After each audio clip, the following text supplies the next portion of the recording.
Foreign aid. Our tax money confiscated from us for foreign aid has subsidized communist regimes and other enemies of our nation, has financed wars between nations which would not have had the capacity to fight each other without our help, has financed communist socialist revolutions throughout Latin America and Africa, has built and subsidized foreign industries to compete with our own, has piled up our national debt, dissipated our monetary gold reserve, inflated our living costs, debased our currency, has caused hatred and resentment of us throughout the world, and has accomplished absolutely nothing that is good for the United States. With a record like that, foreign aid came before Congress again in 1966, and again, Congress authorized continuation of the disastrous program, ignoring the fact that the whole operation is unconstitutional, beating down efforts to make the program less harmful to our nation. Since 1946, our government has confiscated from American taxpayers more than $150 billion for aid to foreign countries. Our tax money has subsidized communist regimes which are sworn enemies of our nation. It has supported nations which, though not controlled by communists, are inimical to the United States and seething with hatred and resentment of Americans.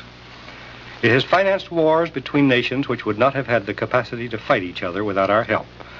And in the process, it has made the warring nations hate us because of the aid we give their enemies. Our foreign aid has financed social upheavals and communist socialist revolutions throughout Latin America and Africa, bringing to power political regimes whose policies are based on hatred of the United States. Our aid has built and subsidized foreign industries which are now ruining American industries by underselling them, not only in world markets, but in the domestic market. The foreign giveaway programs have piled up our national debt, dissipated our monetary gold reserve, inflated our living costs, debased our currency. In short, foreign aid has been a major means of accomplishing three objectives set by a Soviet agent at the United Nations Monetary and Financial Conference held in Bretton Woods, New Hampshire, July 1944. Harry Dexter White, head of the American delegation, controlled the Bretton Woods Conference. The policies he set, which our government has followed without deviation since the end of World War II, were intended, 1, to build the industrial capacity of other nations at our expense in order to eliminate American productive superiority.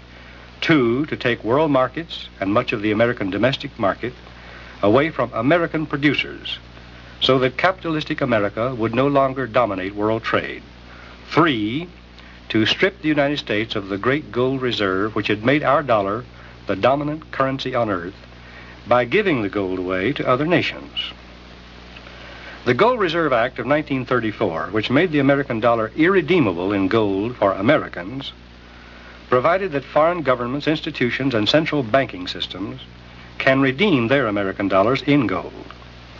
Consequently, every American dollar spent, invested, or given away abroad, and every American dollar spent in the United States to purchase foreign-made goods are potential claims against our gold reserve. The total of all such claims is reduced by the amount of foreign money spent or invested in the United States, or spent in foreign lands to buy American-made goods. The difference between what we as a nation spend and give away abroad and what foreigners buy from us is called balance of payments. We suffer a balance of payments deficit when what we spend and give away abroad exceeds what foreigners buy from us.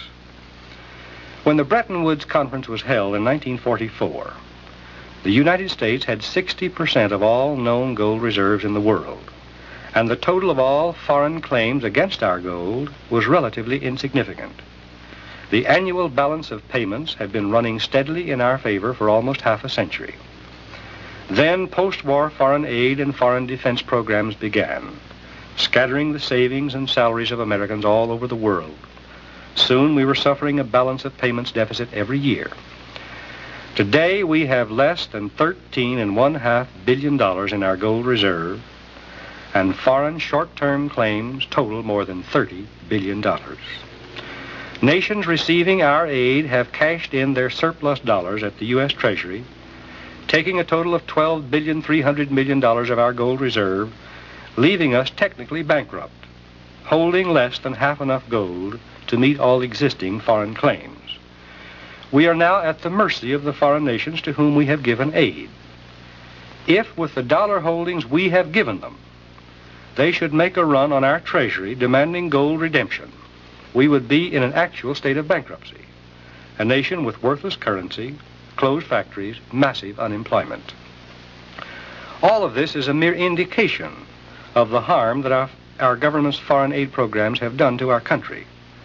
The total damage they have done is too massive and far-reaching to be assessed. With a record like that, the foreign aid programs came before the House of Representatives for approval in July 1966. Not one representative pointed out that all the foreign aid and foreign lending programs are unconstitutional, since the Constitution does not authorize the federal government to confiscate money from Americans for the benefit of foreigners. But a few representatives did propose amendments to make certain aspects of foreign aid less harmful to the United States.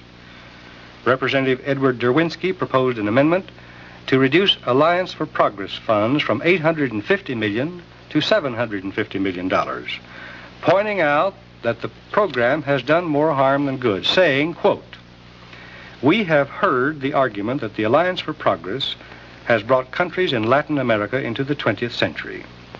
If we would study history, we would find there were fewer revolutions in Latin America prior to the social unrest generated by the Alliance for Progress program than there have been since," end quote.